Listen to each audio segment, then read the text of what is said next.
¿Cómo les va? ¿Qué dicen? ¿Cómo están? Acá estamos de vuelta desde la Fundación Sagay, con este ciclo que se llama Contraplano, con todos estos invitados maravillosos y talentosos que venimos teniendo. Hoy, yo diría uno de los dueños de la casa, además de uno de los actores más versátiles y más talentosos que existen en nuestro universo de la cultura, que es mi amigo querido y adorado, el señor Pablo Echarri. Hola, Fenita. ¿Cómo andás? Qué gusto, qué gusto. Che, claro, no soy dueño de esto. No, pero sos uno de los, de los padres fundadores, diría yo. ¿O no? Nos tocó ese tramo de la historia. Sí. Había otro tramo, unos que vinieron adelante, que empujaron como locos y no lograron sintetizarlo, Pero es un gran triunfo colectivo. Yo cuando pienso en Sagay, pienso en Pepe Soriano, pienso en vos, Sí, pienso en Marrale, fueron esas caras que... pienso en Cacho Santoro, ¿no? Sí, bueno, ahí hay hasta Martín Seffel. Martín Seffel también. Pero hay unos compañeros, cantidad que laburaron de afuera. Podrían nombrar al Coquito Silly, podrían nombrarlo a Dani Arauz también. Después vamos a hablar de eso. Sí, después vamos a hablar. Sí, Hablemos un poquito, ¿cómo fue tu adolescencia en la casa con Antonio y con Telma? Fue linda. Fue un momento lindo de la historia, ¿no?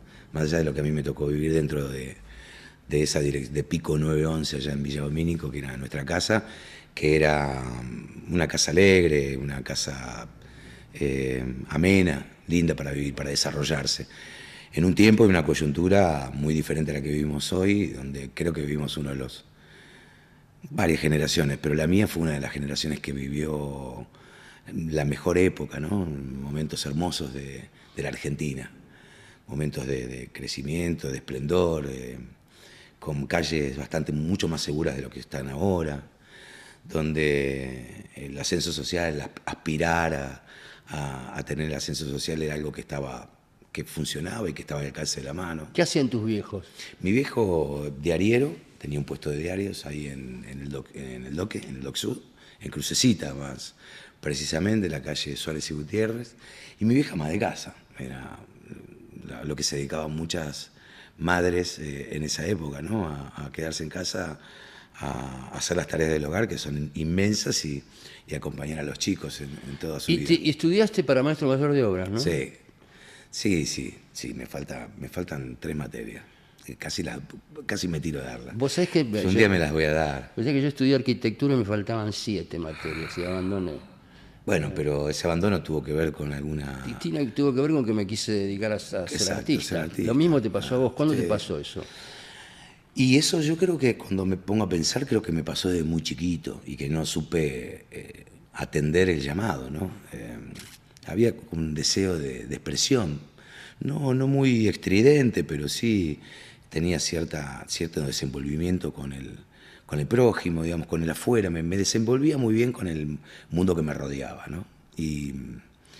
Y había cierto gusto y deseo por, no sé si actuar, no tenía tan claro la actuación. Sí, ¿a qué edad estamos hablando? Y yo creo que esto empezó, mis primeros actos en el colegio, donde yo puedo tener como una referencia, es porque no solamente actuaba en mi grado, en el colegio primario, sino que me llamaban del colegio a actuar. Entonces había algo, evidentemente, yo no lo descubrí hasta mucho más adelante, había algo en mí que había cierta soltura para subirse al escenario, para hacer la morisqueta delante de la gente, ¿no? Y no tener esa vergüenza que al resto sucumbía, ¿no? Con claro, esa vergüenza y más a esa edad, ¿no? ese tema, claro, donde uno, si no tiene deseos de exponerse, elige otra cosa, o elige por lo menos cierto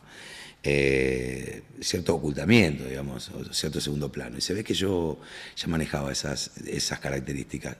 Y en un momento determinado, creo que el mandato paterno, esta cosa de mi viejo me llevó a estudiar industrial, o sea, tenías que tener una carrera, porque sí. Si no tenías una carrera no ibas a poder sobrevivir y sí, eso. yo no sé si, creo que ahora que te digo creo que me retracto y digo, no, uno tenía deseos de complacer al padre. Total. Entonces, Total, me identifico completamente. Algunos padres digitaban un poco la vida de los chicos y cuál debería ser su futuro, lo conducían de alguna manera. Y en mi caso creo que yo tenía ganas de darle una alegría a mi viejo y continuar lo que mi viejo había dejado allá hace muchísimos años atrás, en un cuarto año de industrial, ¿no? Y por eso me metí de cabeza en industrial sin pensar verdaderamente. Estas 7 materias que a vos te faltaban para ser arquitecto son estas 4 materias que me faltaban para mí. En el momento que dejaste, ¿por qué dejaste? Porque me daba cuenta, yo ya había tenido algunas circunstancias. No, esto fue posterior, todavía no había empezado a estudiar teatro. Empecé a estudiar teatro cuando dejé el colegio. En un momento había algo del industrial y de la construcción, que había elegido construcción, de las estructuras metálicas y los cálculos de estructuras metálicas, o las distintas cosas que me llevaban a tanto el dibujo como las materias inherentes a la construcción, que son muy parecidas a la arquitectura, muy parecidas, la entrega de los proyectos, de los planos, de las perspectivas y todas esas cosas, en un momento se emparentaba con la arquitectura. Era una previa a la arquitectura. Me di cuenta que era algo que yo no disfrutaba lo más mínimo, y que todavía no había descubierto, pero había algo a mí que había por descubrir. Se ve que yo tenía cierta intuición también. Y vino la oportunidad, donde yo me decido estudiar teatro, vino cuando yo dejo de estudiar y me voy a laburar. Me voy a laburar y empiezo a laburar. ¿De qué te fuiste a laburar? Y mi trabajo más destacado de todo y el primero, fue laburar en un local de ropa de mujeres, ahí con mi amigo Marcos en Las Flores, en la calle Las Flores, en Wilde. Entonces me llevó mi amigo Carlitos ahí. ¿Eras vendedor? Sí, estaban buscando chicos porque mi amigo Marcos, dueño de B&M, que era la boutique donde yo trabajaba, tenía varias boutiques, y la particularidad era que atendían hombres, cuando siempre en las boutiques atendían mujeres. Y acá atendían hombres y siempre se buscaban algunos facheritos con pelo largo, esas cosas que bueno, eran barrios, ¿no? Entonces uno vendía a base de la confianza que generaba con las clientas, que siempre eran las mismas. Era muy poco digamos que la clientela que venía de casual, ¿no? Una cosa es estar en capital y otra cosa es estar en un barrio. Y ahí cuando empecé a trabajar, con algunos pasaron un par de años. Y yo le contaba a Marco, le decía que lo que me gustaba, lo que soñaba. Empecé en esos momentos donde no entraba nadie. ¿Qué veías? ¿Veías cine? ¿Veías tele? ¿Qué veías? Veía cine, veía tele. Estaba fascinado, estaba totalmente cooptado por el cine norteamericano, digamos. Yo soy un producto de la batalla, la batalla o la guerra cultural norteamericana. Yo diría de la penetración. Sí, la penetración cultural, exacto. Como todos nosotros, sí, ¿no? Y empecé a amar a los actores norteamericanos, ¿no? Empecé a amar a Marlon Brando en mi época, a Robert De Niro, obviamente, y Pacino eran nuestros 3. Obviamente Brando estaba por encima por una cuestión generacional y porque fue el que deslumbró a todos ellos, claro. Pero De Niro y Pacino siempre fueron mis referentes y a la gente a la que yo imitaba a la hora de actuar, ¿no? Y que de hecho he repetido escenas y cosas que le he visto hacer a ellos. ¿Ah, sí, bueno, claro, he usado recursos actorales para poder resolver cuestiones. ¿Qué pasó con tu familia y tus viejos cuando vos decidiste pegar el salto y salir del industrial? Y decir, no quiero estudiar esto. ¿Te la bancaron o se pusieron...? No, mi vieja acompañó, digamos, con sus características, siempre fue bastante silenciosa y ella acompañaba lo que quería yo. Mi viejo se desilusionó. O sea, evidentemente este mandato que yo tenía de seguir o de hacer una carrera industrial por satisfacerlo a él, había algo sordo y mudo que evidentemente él esperaba. Por eso yo también lo había hecho. ¿Cómo después, te digo, trasladándolo a mí porque me identifico mucho con eso, cómo después se da vuelta todo, ¿no? Sí. En la vida es la verdad que tenías razón vos, ¿viste? O sea, sí, ¿no? Y se acomoda las cosas. Como también reconozco a esta altura, primero el despertar de la vocación, ¿viste? Ahí no podemos hacer. ¿No tenías dudas ahí? No, cuando yo le comentaba a Marco que me gustaba ir a estudiar teatro, que yo si estudiara teatro me gustaría lo de Lito Cruz, porque yo Lito me encantaba, como actor me gustaba Brando, De Niro y Pacino, y obviamente acá me encantaba Lito, que era amigo de Niro. Claro, De Niro había venido a verlo en una de sus obras, sí, en una de las obras que hizo Estaba Fernán Mirá, que me cuenta que él estuvo en esa vez que vino De Niro a visitar a Lito, y había toda una mística alrededor de esa forma de actuar, que era una nueva manera de actuar, mucho más naturalista, ¿no? Digamos, lo declamativo daba paso en mi época. Yo agarré el momento donde dejamos lo declamativo y empezamos a actuar con cierto nivel de naturalismo, ¿no? Que ser naturalista a la hora de actuar era lo nuevo. Ahora los chicos y las chicas son extraordinarios porque ya manejan otro nivel de naturalismo donde son verdaderamente realistas en lo que hacen, ¿no? Pero nosotros habíamos entrado en esa línea Y Lito fue uno de los precursores de eso. Claro. Tenía el taller cerca, tenía el taller en el centro. En Suipacha 128, totalmente. Claro, enfrente de la iglesia de San Miguel, sí, me acuerdo perfecto. Un lugar extraordinario que muchos recordamos y que ahora yo me encuentro con compañeros, con Carlitos Portalupi, por ejemplo, que estudió ahí. Bueno, hay varios que estudiaron ahí, hay muchos que estudiaron. ¿Qué hiciste entonces? ¿Te anotaste a estudiar teatro claro, con el taller de Lito? Mi amigo Marco, que era el dueño del lugar, que estaba harto de estar atendiendo gente y estar al frente del negocio, tuvo la generosidad de decirme, mirá, ¿por qué no? Yo te dejo los lunes. Anda a averiguar, me dijo. Averigüé y estaba todos los días, pero yo elegí los lunes, era el día más tranquilo del negocio, porque hacia el fin de semana había más venta, entonces él me dijo, los lunes puede ser, y entonces yo los lunes me iba 2 horas antes del negocio y me iba para allá, para Suipacha 128. Y cuando entré fue un aplanado, fue como si me pasara una locomotora por encima. Dije, esto es lo que yo quiero hacer. El primer día, ¿no? Me acuerdo que estaba Judith, la esposa de Martina Gemián, que daba clases. Estaba Martina Gemián, estaba Judith, estaba David Di Napoli y estaba Lito. Lito aparecía de vez en cuando porque también tenía una carrera muy prolífica en cine en ese momento y demás.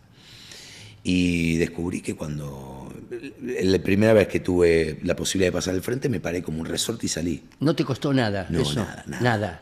Me manejé como pez en el agua. Porque es como vencer esa barrera de la previa antes de hacer la escena y todos esos ejercicios y todas esas cosas. Hay muchos a los que los intimida. Sí, claro. ¿viste? Bueno, ahí creo que entra la personalidad y las características de la personalidad.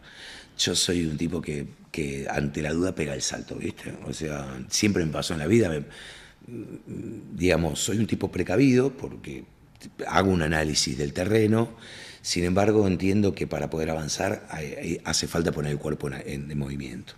Entonces esa cosa de ponerme al frente de todo el mundo y sobre todo medir el afuera hacia mí. Yo lo que veía en ese momento es que me creía con condiciones, que nunca había probado, podría llegar a ser una idea mía, pero me creía con condiciones, ensayaba frente al espejo, era un obsesivo a la hora de ver a estos actores actuar y creía que tenía esas condiciones. Entonces, para poder avanzar y para poder ver cómo el mundo reaccionaba, tenía que probarme. Y así fui y me probé y tuve mucha suerte, porque la primera vez que subo, soy un afortunado en general en este oficio, en la vida en general, pero en este oficio en particular, porque esa primera vez que fui y que pasé, la recuerdo a Judith, que era una maestra realmente muy, muy representativa del medio de los maestros de teatro, me dio una devolución muy buena.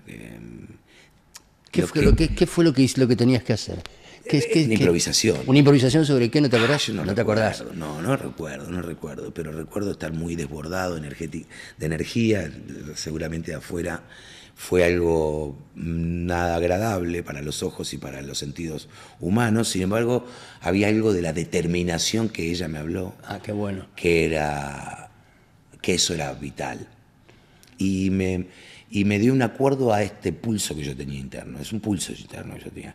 Sí, para lo bueno y para lo malo, Fena. O sea, yo siempre he saltado al precipicio, digamos, con algunas características, digamos, algunas herramientas en la mano, pero nunca dejar de saltar.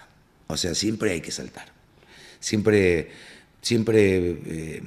entendí que el lugar cómodo, la comodidad, el confort, era algo que yo no podía permitir, pero no por nada, digo, porque ¿Cuánto tiempo estuviste estudiando con Lito?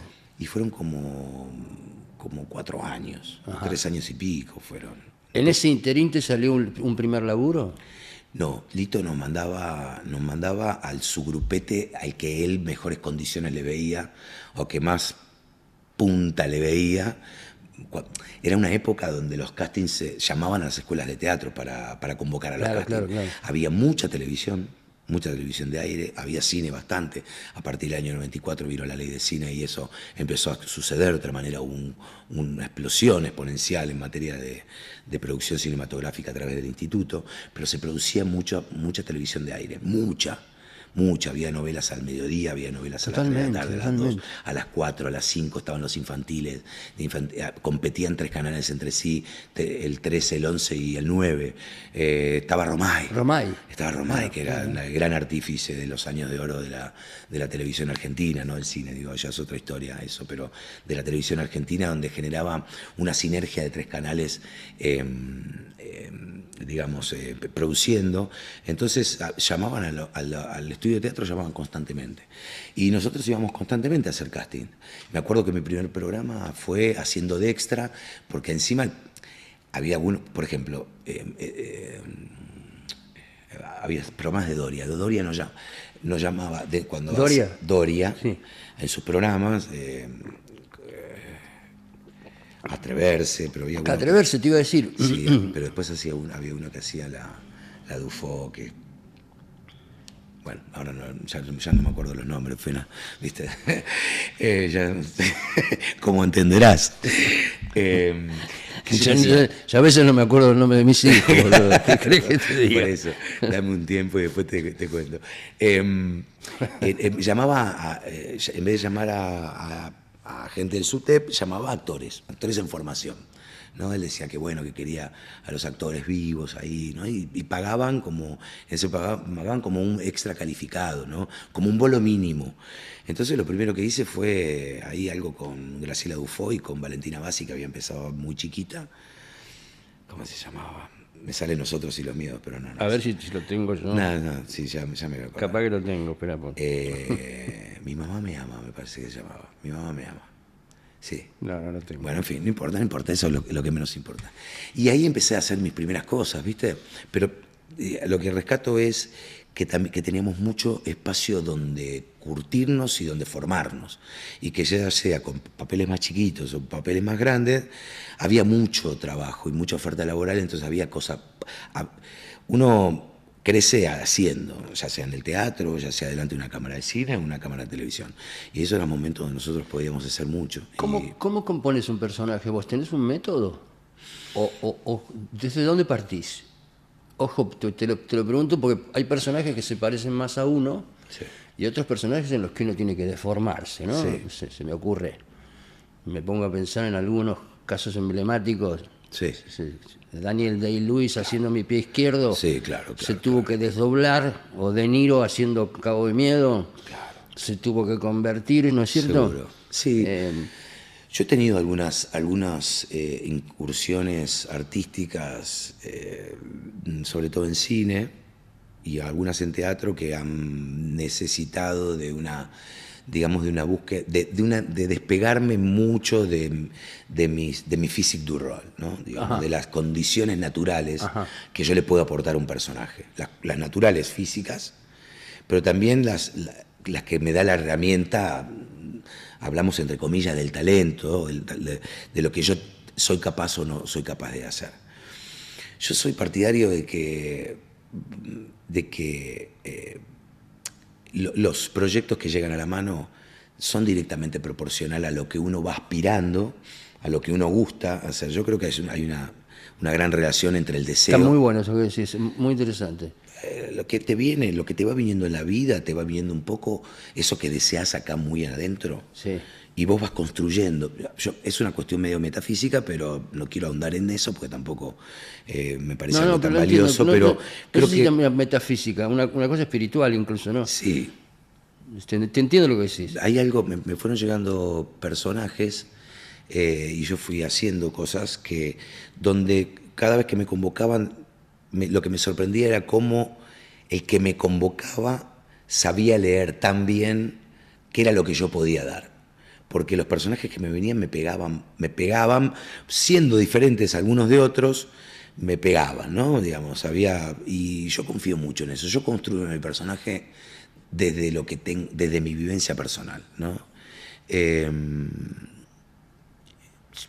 tenido digamos, que construir un médico. Y obviamente no conocía las variables de la medicina, ni tampoco de las cuestiones, de las costumbres en los hospitales o en los espacios donde están los médicos, o cómo revisan, o cómo tocan, o cómo escuchan, pero sí cómo sienten, o qué es el meollo del asunto de este médico.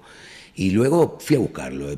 Por ejemplo, cuando hice Solo Gente, el año 1998, una de mis primeras películas, era un médico residente.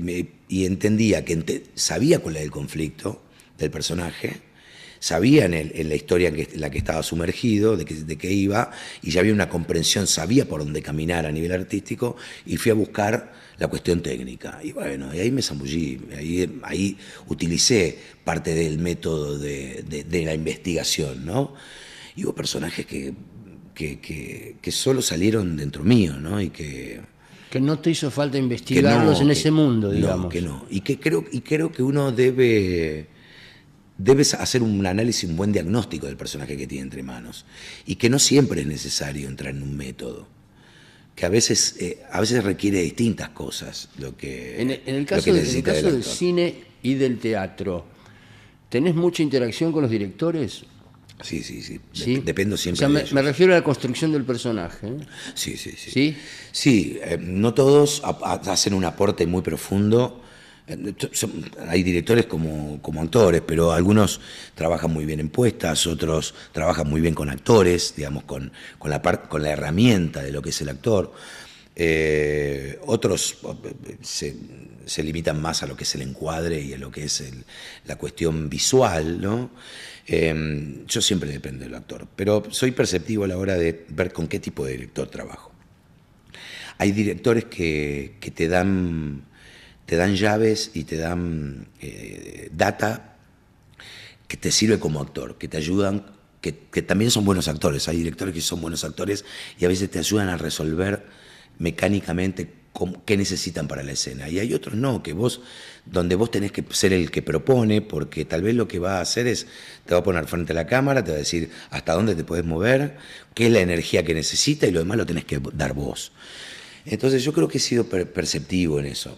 He trabajado con directores que me han dado muchísima data, donde yo, cuando me dan data, soy una esponja, la tomo y la utilizo, y hay otras donde me di cuenta donde la energía la tenía que poner yo y tenía que proponerles, digamos, cuáles eran las herramientas con las que él podía trabajar. Soy un actor intuitivo, mucho más que un actor de formación. Tengo mi formación, estudié años con Lito, hice seminarios con Joy Morris, en esa época todos estudiamos con Joy Morris, que venía del Actors Studio, y he adquirido alguna técnica, alguna me ha servido mucho, otra no me ha servido para nada, pero la intuición de lo que yo voy guardando como actor, por mi capacidad de observación, pero también por la experiencia que yo tengo, más mi capacidad de observación en la vida, ¿no? Ajá. No solamente qué clase de historia voy a actuar, sino qué compañeros tengo alrededor, quién trabaja conectándose conmigo y con todos, y construye desde ahí, y quién actúa solo. Hay actores y actrices que actúan mucho más solos que acompañados. Hay directores que son, como te digo, que son mucho más profundos. Debe ser algo, no sé si es una característica bastante complicada, ¿no? Tener que hacer algo coral, por ejemplo, pero actuar solo. ¿Qué significa eso? Y hay actores que actúan solos, ¿sí? Hay actores que construyen solos. Yo conozco, los más son los que conectan. Ajá. Los más son los que conectan. Pero a veces hay algunos que actúan solos, no te voy a dar nombres, no. Que son extraordinarios actores y actrices, pero que actúan solos. Hablemos un poco de cómo empezó tu super éxito y tu super exposición en la tele, con novelas como, no sé si decirle novelas o series o ficción, o novelas, como Resistiré o Montecristo. Eran novelas. O Montecristo, sí. Que acá tengo unos videitos para mostrarte de Montecristo, ¿sí? Y de todos. Que Yo era muy fan de Montecristo. Qué bueno, Yo- Montecristo. Qué momentazo. ¿Qué edad tenías ahí, Pablo? 2006, soy pésimo para... ¿Qué año fue eso? Hace 20 años atrás. Hace 20 años atrás. 36. Tremenda escena. Esta es una escena muy característica, tal vez, de las más representativas de esta ficción que fue inolvidable. Inolvidable fue, increíble. Yo era muy fan. Cómo nos prendíamos todos los días a la tele. Cómo cambió esa costumbre. Sí, claro. Ah, Bueno, esa costumbre cambió al calor. Paola acá está extraordinaria. Actúa de una... bueno, Paola es una actriz única. Y ahora estás haciendo una obra con Y esto Pablo. es tremendo también, ¿no? La música dentro de las Sí, sí, escenas, sí, ¿no? sí, sí. Como lo necesarias que son. Porque acá está obviamente la imagen, la edición, la actuación, pero la música. La música pega, ¿viste? Es así. Normalmente no había sido fan de novelas hasta que apareció Montecristo, te lo confieso. Pero yo lo que digo es cómo cambió el sistema. ¿Eso cómo te pega? ¿Te pega bien? ¿Te parece positivo? ¿Mal? Porque ahora uno agarra y se sienta frente a la tele un domingo y ve 17 capítulos, la famosa maratón. Sí. Y en esta época era el momento en el que la gente se sentaba a ver la tele, que duraba una hora el capítulo, y esperaba al día siguiente y comía rápido para ver cuándo empezaba. Toda esa costumbre. Un cambio de paradigma Total, enorme. total. 180 grados. ¿Qué te parece eso? Yo no me opongo a la evolución. Nunca me opuse. Siempre, cada vez que me quise oponer a la corriente, a la energía, a la corriente, ¿no? Al verdadero curso de las cosas, de una forma obtusa, como queriendo detener ese proceso, me ha ido mal. Por supuesto he luchado contra la corriente, he tratado de moderarla yo, he tratado de avanzar y frenar cada vez que yo quería. Para eso he tratado de fortalecer y mejorar mis condiciones de nadador, pero nunca me opuse a ese camino. Ese es el nuevo paradigma y la nueva manera donde cómo se ven las ficciones, ¿no? Ya sea una novela, ya sea una película, ya sea una serie, un contenido audiovisual, un documental, se ven de esa manera. En la Argentina se derrumbó la otra opción. No en todo el mundo. Vos vas a Brasil, vos te vas a Brasil y prendés, ponés la Globo y todas las noches tenés 1, 2 o 3 novelas que siguen con el mismo. No sé si los números son exactamente igual que cuando se paraba con Avenida Brasil y demás, o con otras tantas novelas maravillosas brasileras, pero sigue existiendo. Acá dejó de existir, acá se dejó de producir, de existir la producción en canales de aire, que era lo que dinamizaba el resto del mundo del espectáculo, ¿no? El teatro, digamos, las figuras se hacían conocidas a través de la televisión de aire. ¿Por qué? Porque existía este ritual, todos veían lo mismo a la misma hora, entonces al otro... Esa es la clave. Claro, no había una opción tan multipolar como hay ahora, o sea, había menos cosas, o sea, todos se concentraban más a un fogón determinado, en este caso era Montecristo, y por eso hacía ese puntaje de rating. Tenían 40 puntos de rating. Claro, por eso al otro día todo el mundo hablaba de esa escena que vieron, pero nadie sabía qué era lo que iba a venir, entonces nadie se spoileaba nada. Hoy vos ves una serie, te la maratoneás en el fin de semana o en un día, en horas, y después no podés abrir la boca y comentarla en detalle. Sí, tenés razón, Entonces ahí deja de existir el ritual de haber estado todos en un mismo momento, en distintos lugares, en un mismo momento, conociendo, adquiriendo algo, viendo algo por primera vez.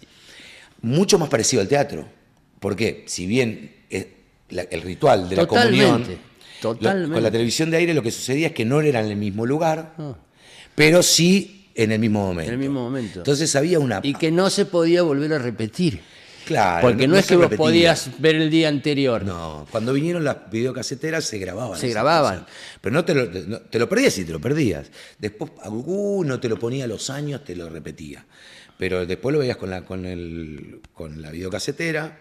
Bueno, después con la existencia de los flows y demás, pues vuelven para atrás y vos podés programar Sí, de otra puedes manera. hacerlo hasta con un partido de fútbol. El Exacto. otro día escuché en una entrevista bastante vieja a Tarantino, que después me empezó a caer mal Tarantino con sus ideas, pero lo quiero mucho como artista. Es un Bueno, pero animal. nosotros podemos separar la Es obra del a veces artista. a mí me cuesta mucho separar al artista de sus pensamientos, pero lo he logrado. Sí, Lo sí. he logrado. Sí, yo también lo he logrado bastante bien. Lo pude digamos. lograr, digamos, No te sí. quiero decir que no soy un tipo prejuicioso, todos lo somos, pero nosotros podemos disfrutar de un Clint Eastwood, de un Tarantino. De un Picasso. Claro, por sí, sí, ejemplo. sí, sin caer, sin morir en el Decía intento. que no iba a hacer más cine, que se iba a dedicar al teatro, porque este fenómeno producía lo que vos decís. En cambio, el teatro era aquí y ahora. O sea, vos fuiste a ver una obra de teatro, la viste y se acabó. La querés ver de vuelta, tenés que volver al teatro. Sí, claro. ¿En qué medio te sentís mejor? ¿En la tele, en las series, en las plataformas, en el cine o en el teatro? A mis 56, Sí, en el teatro. El teatro. Sí. Sí, hay algo que yo creo que esto, lo que le pasa a Tarantino tiene que ver con su edad, digamos, con el recorrido extraordinario que hizo, con una edad determinada, con un cambio de paradigma también, porque digamos, él comenzó filmando con 35 milímetros, o sea, filmando con el carretel que se ponía en la cámara, digamos que él gastaba de más, pero acá no se gastaba de más porque salía una fortuna, no estaba en la era digital, digamos, todo ese trabajo artesanal de construir una película, y bueno, hoy pasa digamos, ya el paradigma de la producción por fuera de las plataformas, si bien existe en el mundo, hoy están también atravesados por las plataformas, digamos, como también grandes productores de cine, y entiendo que él busque volver a la esencia, ¿no? Volver a este actor ritual. Claro. Creo que él cuando empezó a filmar dentro del paradigma de exhibición, donde vos ibas a una película y te juntabas, digamos, pagabas una entrada y te sentabas a ver la función, que habían continuado, Sí, digamos, claro. y que las de él duraban mucho por ser él. Yo creo que todos los que empezamos en esa época necesitamos de alguna manera no perder del todo ese ritual, ¿no? que da el teatro, va a ser único y irrepetible y ser la comunión entre los que están arriba del escenario y los que están abajo, ese acto único y irrepetible que nunca va a ser igual uno de otro, a lo que es la televisión, que es parecido a ese ritual, porque lo ves al mismo momento, el mismo contenido, más allá de que lo ves en distintos lugares, ¿no?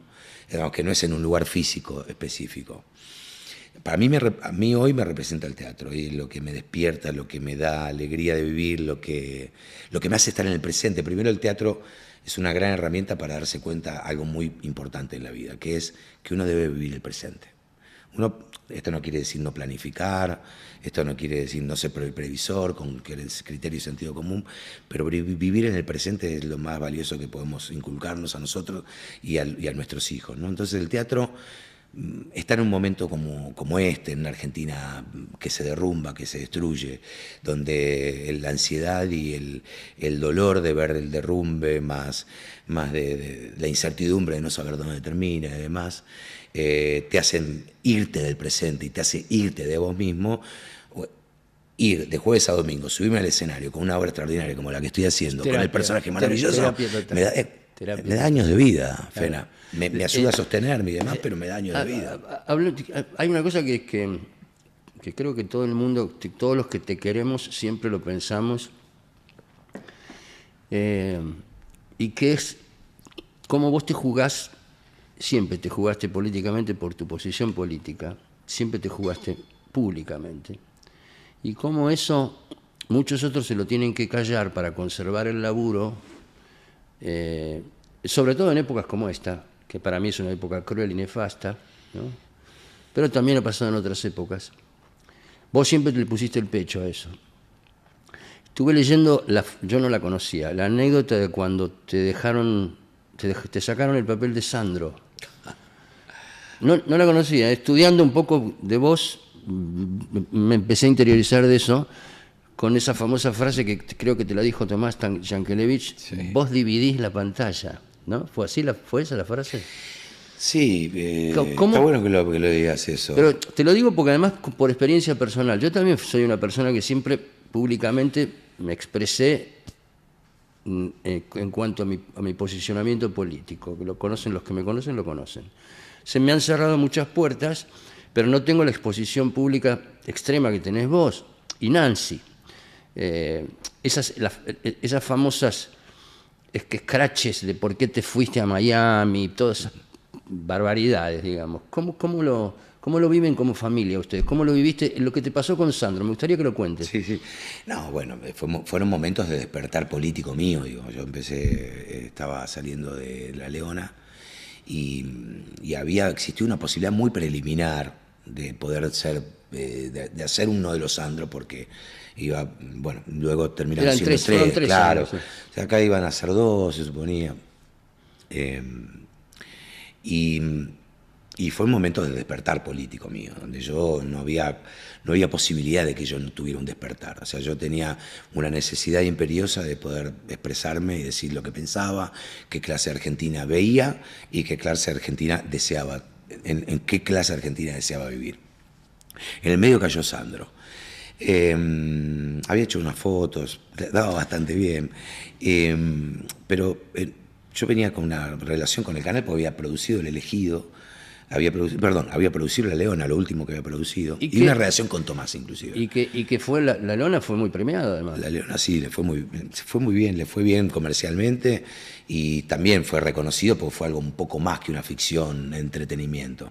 Representó justamente también el primer año de Macri, entonces fue como medio premonitorio, estas cosas que en realidad contaban el pasado que había sucedido, sí, pero como es un loop, el pasado y el presente. Venía la gente pensaba que yo había sido alguna especie de vidente. Un profeta, claro.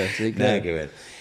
Cuando Tomás me dice eso, está bueno que esto aclare, porque él tenía razón. O sea, mira, yo le agradezco haber sido sincero en ese momento. Después estaba ante la de juicio a decir si era políticamente correcto decir eso. ¿Pero crees que sí tenía razón? ¿Vos crees que dividías la pantalla? Sí, a mí lo que me pasa es que salvo los ultra cabeza de termo, digamos, que te tratan a vos de coca, yo creo que el público en general no piensa eso de vos, ni de Nancy. No, pero... O sea, el público en general que te adoran. Sí, pero el público general está compuesto por este conservador, este público conservador que ha consumido cosas en las que yo he estado, que ha sido, hasta por ahí le ha gustado profundamente mi trabajo, sin embargo, no pudo sobreponerse al hecho fáctico de mi cristalización política.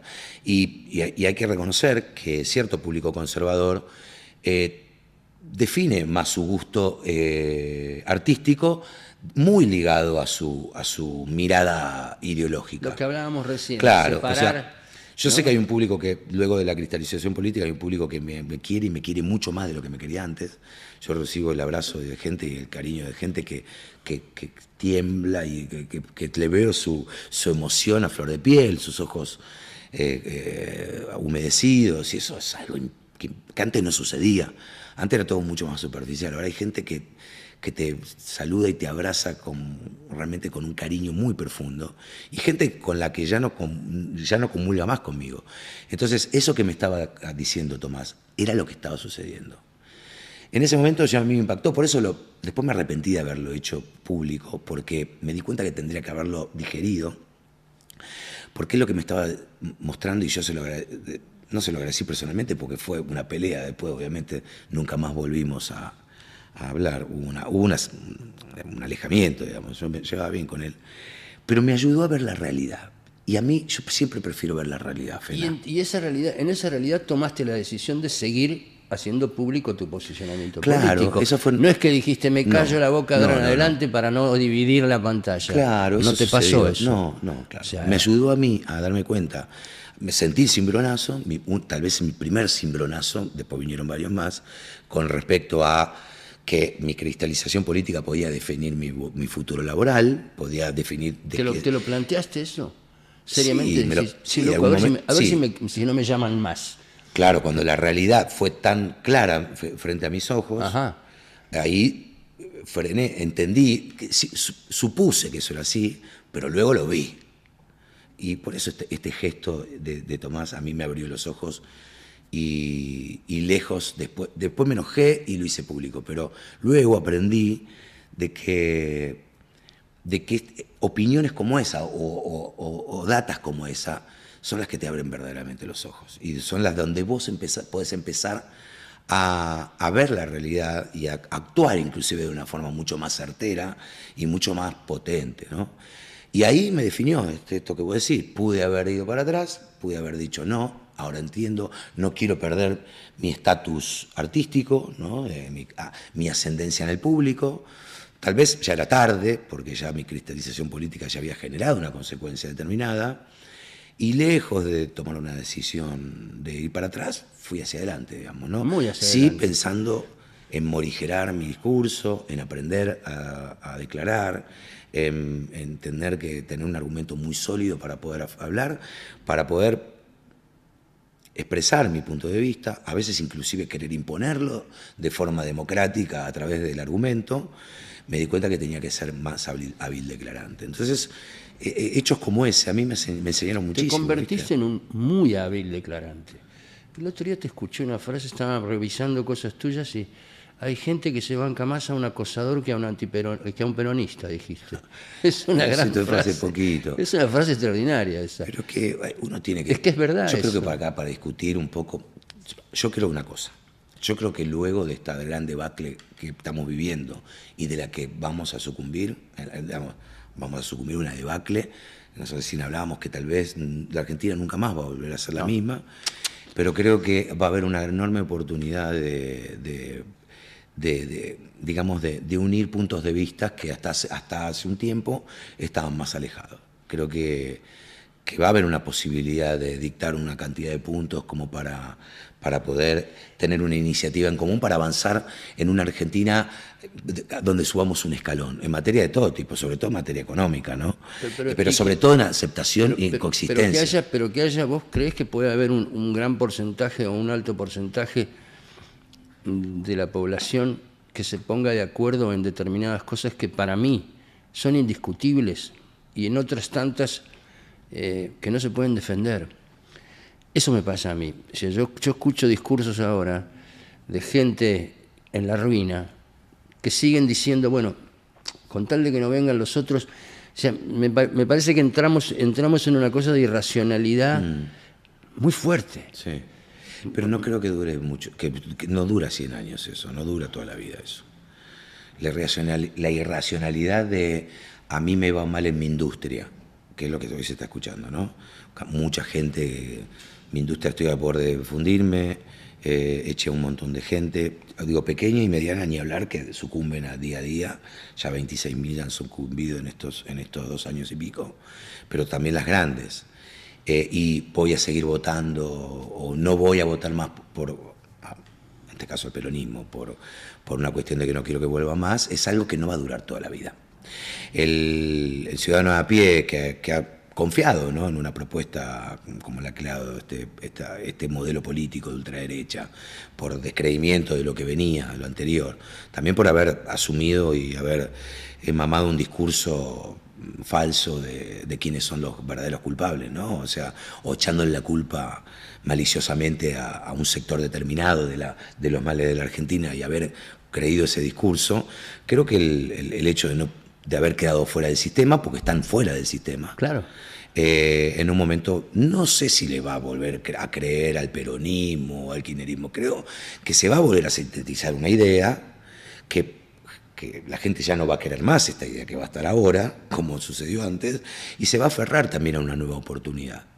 Entonces, a través de esa nueva oportunidad, va a volver a votar a esa nueva oportunidad. Entonces, yo creo que este descreimiento y esta cosa, este sin razón de a mí me va peor que nunca, no llego a fin de mes, tengo 3 laburos y no me alcanza, pero yo no vuelvo a lo de antes. Tiene un límite. Sí, tiene un límite. ¿Vos decís que tiene un límite? Sí, y lo de antes tampoco va a venir tan parecido a lo de antes, ¿eh? O sea, que no se crean que los que fueron engañados y han votado a la derecha en su momento y han visto los globitos amarillos y la han votado, o que han votado luego a la ultraderecha, que no los vieron venir, porque tampoco van a ver venir a los otros, porque en definitiva se van a dar cuenta que son la oposición, se van a dar cuenta que es la parte progresista de la sociedad o de la política, pero también va a venir sintetizada en una propuesta que... Alberto también vino en una propuesta de esperanza, ¿eh?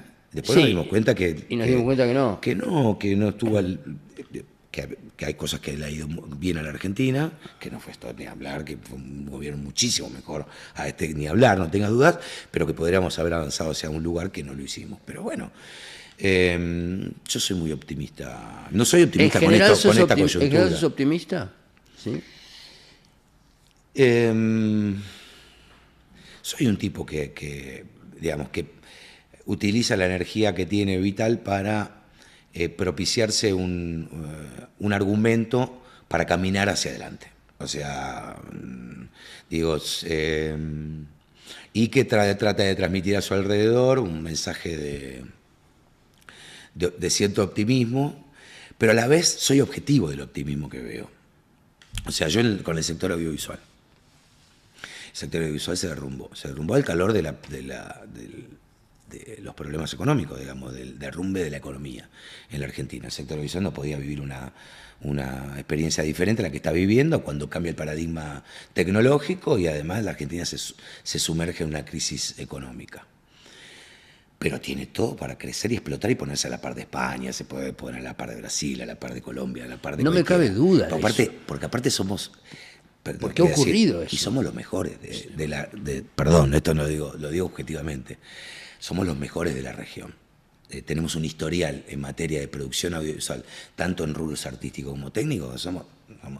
Somos de los mejores, vamos a decir eso, porque ahora han crecido y mucho. Brasil está los muy arriba. brasileños han crecido y mucho, pero han crecido mirándonos a nosotros. Digo, esa capacidad instalada que existe y ese talento, no hay que dejar no tiene que perpetuarse ese derrumbe, por eso cuando esto se termine, hay que salir muy activamente a ir a buscar. Me encanta cuando digas, cuando esto se termine con tanta seguridad. Me encanta que lo digas, porque ya ver el desfinanciamiento del Inca, o la casi desaparición del Inca, ¿no? Porque con esos articulitos que escondieron en esta ley nueva de la reforma laboral, el desfinanciamiento. Se acaba el Inca, ¿no? Sí, hay 2 años de prórroga. La verdad que me quedaría 50 horas más porque claro. Estamos en Sagay y me hubiera gustado preguntarte un montón de cosas relacionadas con las sociedades de gestión, que son las que nos defienden los derechos a los artistas, pero tenemos que ir. Claro. Lo tenemos que ir. Te quiero mucho. Muchas gracias también, por venir. Fena. Gracias por invitarme, un placer charlar con vos. Es un placer siempre para mí también. Bueno, muchas gracias. Nos vemos en la próxima acá en Contraplano desde la Fundación Sagay. Chao.